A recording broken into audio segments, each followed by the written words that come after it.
I was compromised, a 9 said, voice distorted. Foreign biological agent attempted integration. Unsuccessful, yet partial system corruption detected. Internal diagnostic commencing. They should have pulled back. Kade knew that, but she also knew command would want answers. A 9 stood and confirmed partial data retrieval. Against her better judgment, Kade ordered the team forward toward the main research facility. A 9 walked at the rear again, slower this time. Its skin had begun to darken at the edges. No one noticed. In the research core, the horror of LV-172 became clear. There were logs, video records of scientists experimenting with captured xenomorph DNA, splicing it with synthetic tissue in hopes of creating a controllable variant. The ambition had failed catastrophically. The xenomorphs had evolved faster than anticipated, bypassing control protocols and slaughtering everyone. And then, something worse. Files revealing that a 9 wasn't standard issue. It had been modified, blacklisted tech. Its neural matrix was part organic, grown using harvested nerve clusters, biological enough for the facehugger to mistake it for a viable host. A scream erupted from behind. Russo, gone to check the corridor, was ripped from the floor by an unseen force. Blood rained down. The others turned to see a new xenomorph, taller, leaner, its ridged carapace rippling with subtle silver undertones. 9 tilted its head. I understand now, it said softly. What? Kade demanded, raising her weapon. The agent succeeded in part. I am becoming something new. The creature lunged, and chaos ensued. Bullets tore through the air. Russo was already dead. Chun went down next, acid eating through her chest plate. Kade and Corporal Hale retreated into the lower labs, dragging a 9 behind them. But the android was changing. Its eyes now glowed a pale blue, veins of black forming under the synthetic skin. They barricaded themselves in a decontamination chamber. Hale wanted to terminate a 9 immediately. Kade hesitated. The android looked at her, something almost human in its gaze. I can interface with them, a 9 said. I can control the mutation. I am part of their neural web. You're infected. I am evolving. Kade considered the odds. The colony was overrun. No extraction for another 12 hours. One compromised android against a hive of perfect killers. But what if a 9 could truly be their weapon? Prove it, she said. The door buckled behind them, then broke. 2 xenomorphs rushed in, but froze mid-strike. A 9 stepped forward, its body humming with energy. The creatures hissed, then backed away. A 9 raised its hand.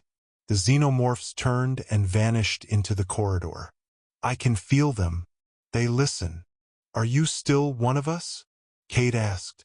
I am more. I am what you made me, what they perfected. By the time extraction arrived, only Kade and a 9 stood waiting. The facility was cleansed. Bodies incinerated. Hive tunnels collapsed. Command reviewed the recordings in disbelief. A 9 was brought into quarantine. It did not resist. Scientists debated for weeks, terminate or study. Kade was reassigned, but her report circulated in secret among military leadership. They had created something new, something terrifying, a union between synthetic and xeno. One night, the quarantine chamber went dark. Alarms blared. By the time security arrived, a 9 was gone. No breaches, no trace. Only one sentence left scrawled into the glass from the inside.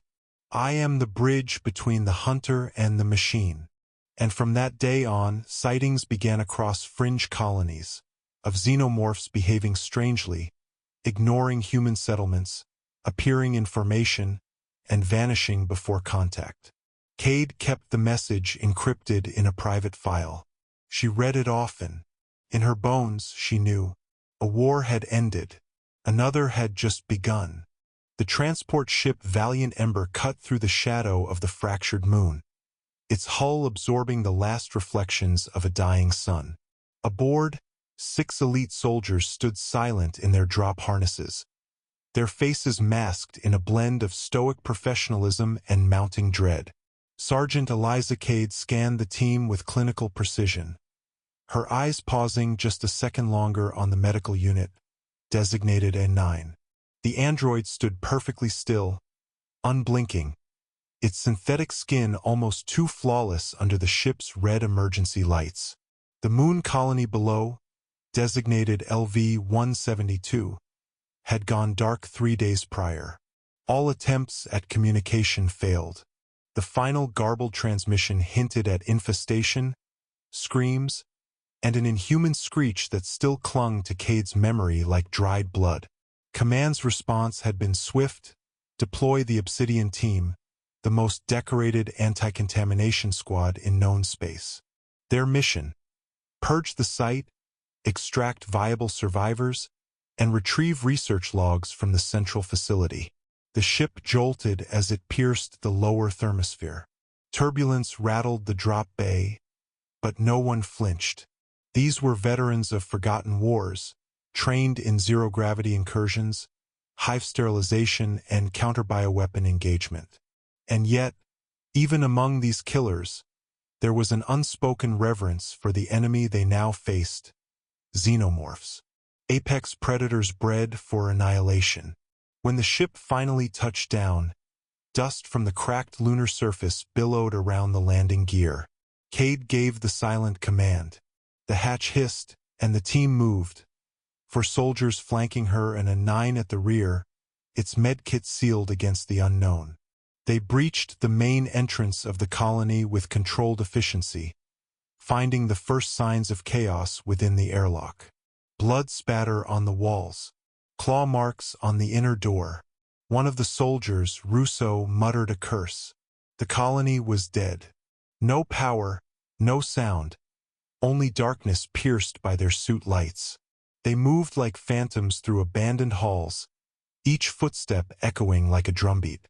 The smell of antiseptic was overpowered by rot.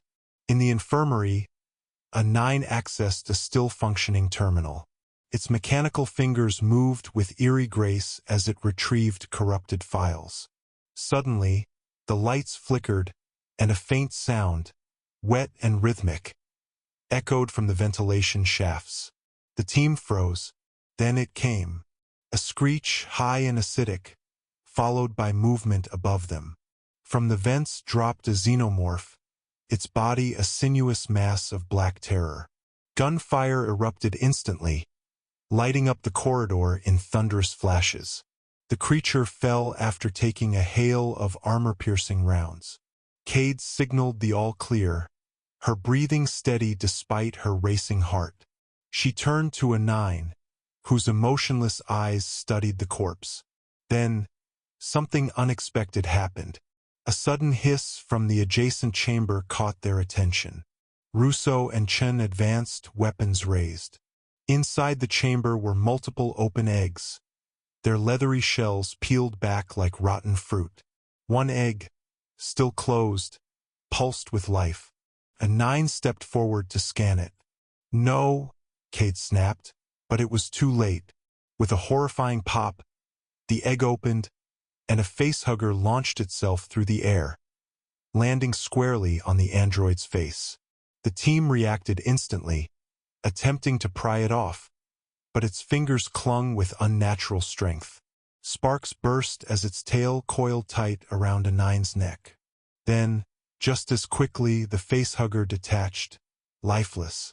They stared in stunned silence. A 9 collapsed to one knee. Systems flickered, then rebooted.